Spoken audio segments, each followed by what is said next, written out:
الحمد لله رب العالمين والصلاة والسلام على رسوله الكريم أما بعد قال الله تبارك وتعالى في القرآن المجيد أعوذ بالله من الشيطان الرجيم بسم الله الرحمن الرحيم ولا تمشي في الأرض مرحا إنك لن تخرق الأرض ولن تبلغ الجبال طولا۔ حاضرین، اسلام کی تعلیمات زندگی کے تمام شعبوں پر محیط ہے۔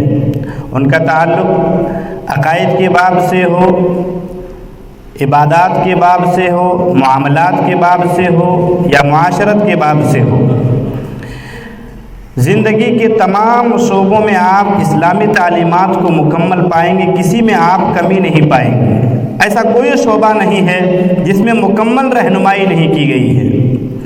ہم آئے دن بڑے بڑے معاملات پر، بڑے بڑے موضوعات پر، بڑے بڑے مسئلوں پر بحث کرتے رہتے ہیں، لیکن بہت سارے معاملات یا یہ کہ اخلاقیات کے باب سے یا عبادت کے باب سے بہت سارے چھوٹے چھوٹے مسئلوں کو ہم یوں ہی ہلکا سمجھتے ہوئے چھوڑ دیتے ہیں، حالانکہ ان مسئلوں کی یا ان معاملوں کی اللہ رب العالمین کی یہاں اگر اس پر عمل کیا جائے تو بہت زیادہ ثواب ہے، اور اگر ان کو معمولی سمجھتے ہوئے چھوڑ دیا جائے تو بہت زیادہ گناہ ہے۔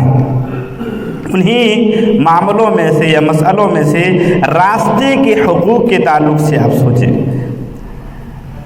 راستے میں آئے دن مسلمان بستیوں میں آپ گزریں گے، یہاں تو نہیں، خیر کچھ جگہوں پہ یہاں تجارتی منڈی ہے، مسلمان بستیوں میں گزریں گے تو آپ دیکھیں گے جو رات کو سڑکیں گلیاں چوڑی ہو جاتی ہیں اور دن کے ٹائم وہ تنگ ہونے لگتی ہیں، اور کچھ جگہوں پہ جہاں تجارتی منڈی نہیں ہے آپ مسلم نوجوانوں کو دیکھیں گے کہ وہ چوراہوں پر نکٹوں پر بیٹھتے ہیں، آنے جانے والے کو گھورتے رہتے ہیں۔ کیا اسلام اس کی تعلیم دیتا ہے؟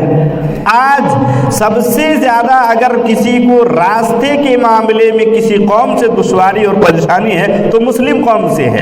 مسلم محلوں کی دکانیں دن کو بڑھتے بڑھتے جیسے دکان شباب پر ہوتے ہیں ان کے راستے تنگ ہوتے جاتے ہیں۔ وجہ کیا ہے کہ ہم لوگوں نے راستے کو اپنی ملکیت سمجھ لیا ہے اور اس میں ہم جیسا چاہتے ہیں کرتے ہیں۔ ہم اپنے گھروں کے سامنے بہت دور تک ٹینٹ وغیرہ لگا دیتے ہیں، اور اگر نہیں کچھ تو ہم اپنے گھروں کے سامنے گڈھا کھودے رکھتے ہیں، آنے جانے والے کو تکلیف دیتے ہیں۔ بہت طریقے ہیں، آپ اس کو اٹھا کر دیکھتے جائیں۔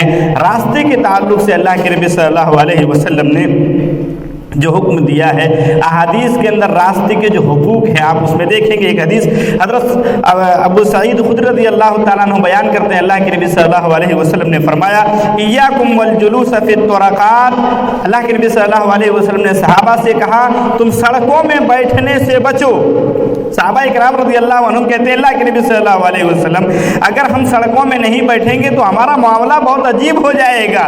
ہم وہاں بیٹھتے ہیں نتحدث فیہا، اور اپنی باتیں ایک دوسرے کے سامنے رکھتے ہیں، ہم گپ کرتے ہیں۔ اللہ کے نبی صلی اللہ علیہ وسلم فرماتے ہیں فَإِذَا أَبِيتُمْ إِلَّا الْمَجْلِسَ فَآتُوا الطَّرِيقَ حَقَّهُ۔ اگر راستوں پر بیٹھنا ضروری ہو جائے، اگر راستوں پر بیٹھے بغیر تمہارا معاملہ صحیح نہیں چلتا ہو تو راستوں کے حقوق کو ادا کیا کرو۔ صحابہ کرام رضی اللہ عنہم نے کہا راستوں کے کیا حق ہوتے ہیں؟ آپ صلی اللہ علیہ وسلم نے فرمایا غض البصر، راستوں میں بیٹھو نگاہوں کو جھکا کر رکھو، آنے جانے والے کو مت دیکھو، اور پھر وکف الاذى، راستوں میں تکلیف دہ چیزیں جو ہوتی ہیں ان کو ہٹا دیا کرو، ورد السلام، سلام کو عام کیا کرو، آنے جانے والے کو سلام کرو، سلام کرتا ہے تو جواب دینے کی کوشش کرو، والامر بالمعروف، آنے جانے والا اسلام کی تعلیمات کے خلاف کچھ کام کرتا ہے یا کچھ ایسا کرتا ہے جو اسلام کی نگاہ میں برا ہے تو انہیں نیکی کا حکم دیا کرو، والنہی عن المنکر، برائیوں سے روکا کرو۔ آپ جب اس حدیث کو دیکھیں گے اور ہم اپنے بستی کے جو نظارے ہوتے ہیں سڑکوں گلیوں کے، کیا اس حدیث کے خلاف ہماری پوری زندگی نہیں جاتی ہے؟ مکمل جاتی ہے۔ ہم راستوں پر بیٹھ کر ہی گپیں کرتے ہیں، بیٹھنے کی جگہوں پر بیٹھ جاتے ہیں جو بنایا جاتا ہے، یا یہ کہ بیچ سڑک میں کھڑے ہو کر، اللہ بچائے ہم سبوں کو، اس سے کتنی دشواریاں ہوتی ہیں آنے جانے والوں کو۔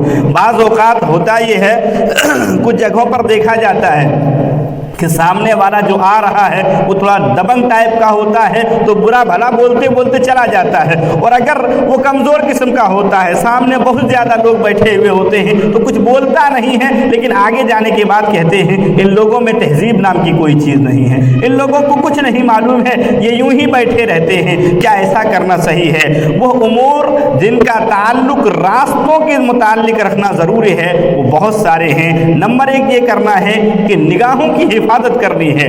ہماری خواتین بہت ساری مائیں اور بہنیں دکان اپنی ضروریات کی چیزیں، مان لیجیے شوہر کہیں دور کام کرتے ہیں، ضروریات کی چیزیں ان کے گھر کے بغل ہی میں سامنے کی دکانوں میں ہیں، اتنے دور تک وہ جا کے لے سکتی ہیں، اتنا تو ان کو اجازت ہے، بستی بھر میں وہ گھوم سکتی ہیں، اکیلے سفر سے منع کیا گیا ہے، عام دکانوں تک وہ جا سکتی ہیں لیکن نہیں جاتی ہیں، غیرت ان کو نہیں جانے دیتا ہے، وہ کہتی ہیں کیسے جائیں گے، لوگ بہت گھور گھور کے دیکھتے ہیں، لوگ بہت الگ الگ نگاہوں سے دیکھتے ہیں۔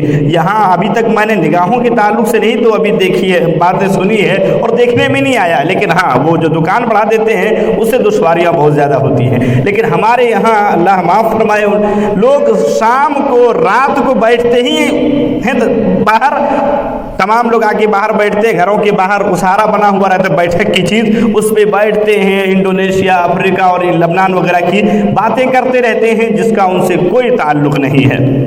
تو اللہ کے نبی صلی اللہ علیہ وسلم نے فرمایا اگر راستوں پر بیٹھنا ہی پڑ جائے یا رہنا ہی پیش آ جائے، اس کے بنا کام نہیں بنتا ہو تو نگاہوں کو نیچی رکھا جائے۔ عبداللہ بن جریر رضی اللہ تعالیٰ عنہ کہتے ہیں اللہ کے نبی صلی اللہ علیہ وسلم کبھی کبھار ایسا ہوتا ہے کہ نگاہ اٹھ جاتی ہے تو کیا کریں؟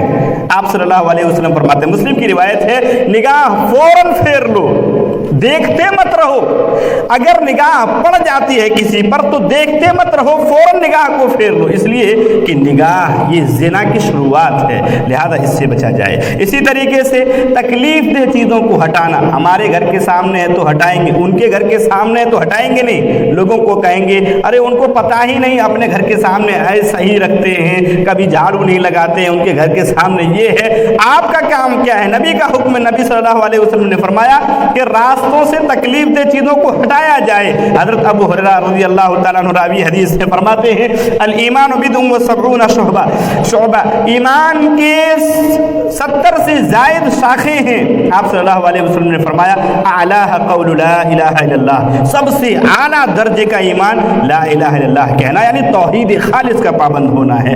وادناها اماطۃ الاذى عن الطریق، اور سب سے نچلا جو ہے ایمان کے جو شعبے ہیں، درجات ہیں، مراتب ہیں، ان میں ہے راستوں سے تکلیف دہ چیزوں کو ہٹانا۔ کیا ایسا ہے؟ ہم نہیں ہٹاتے ہیں، ہٹائیں کیسے؟ ہم اپنے اس سے شان میں کمی سمجھتے ہیں کہ ہٹائیں گے، کوئی دیکھ لے گا تو کہے گا یہ دیکھو راستے کی چیزوں کو ہٹا رہا ہے، ہم ہٹاتے نہیں ہیں۔ نبی پاک صلی اللہ علیہ وسلم نے کہا ہٹا دیا کرو۔ کتنا فائدہ ہے ہٹا دینے سے۔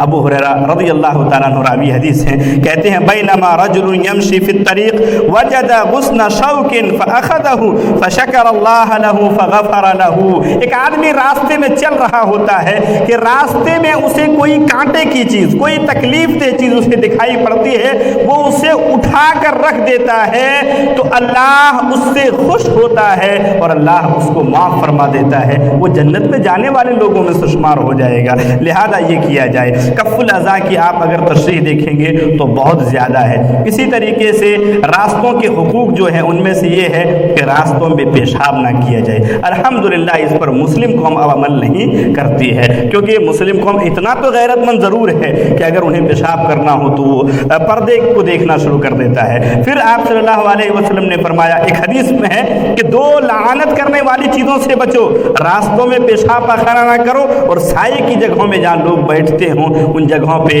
پیشاب پاخانہ نہ کیا کرو۔ اسی طریقے سے راستوں میں جو کام نہیں کرنے ہیں جن کا ہمیں خاص خیال رکھنا ہے، پروگرام وغیرہ کا انعقاد کرنا۔ پروگرام وغیرہ کا انعقاد مان لیجیے ابھی ہم بحث کر رہے تھے کہ اگلے ہفتہ ہم لوگ دعوت چوک میں کریں گے، تو وہ رات کے وقت جبکہ یہ ہماری بستی ہے، یہاں کسی کا گزر نہیں ہوتا ہے تو ہم ایسی جگہوں پہ کر سکتے ہیں کیونکہ یہاں گزر کسی کا نہیں ہے۔ لیکن اگر وہ عام شاہ رہا ہو جہاں ہر کوئی گزرتا ہو، کسی بستی کا آتا جاتا ہو، تو ایسی جگہوں میں پروگرام کرنے سے بچنا چاہیے، کیونکہ آنے جانے والے کو تکلیف ہوتی ہے۔ اسی طریقے سے راستوں وغیرہ میں کھدائی وغیرہ ہم اپنے بچوں کی حفاظت کر نہیں پاتے ہیں، لوگوں کو ہلاکت میں ڈال دیتے ہیں، اپنے گھروں کے سامنے کچھ کھدائی کر دیا، یا کبھی کبھار وہاں ایک اوور ٹیکنگ نہ کر پائے برج بنا دیتے ہیں، آدمی کو تکلیف ہو، یہ تمام چیزیں کرتے ہیں۔ اللہ کے نبی صلی اللہ علیہ وسلم نے ان تمام چیزوں کو کرنے سے منع کیا ہے، ایسا نہ کیا جائے، آنے جانے والے کو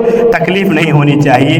اس کے علاوہ بھی بہت ساری بات ہیں، اور سب سے اہم معنی راستے کے حقوق کے ساتھ ساتھ آداب ہے۔ جب ہم ذاتی طور پر راستوں میں چلیں تو ہمارا رویہ کیسا ہونا چاہیے، ہم چلیں تو ہمارا انداز کیسا ہونا چاہیے۔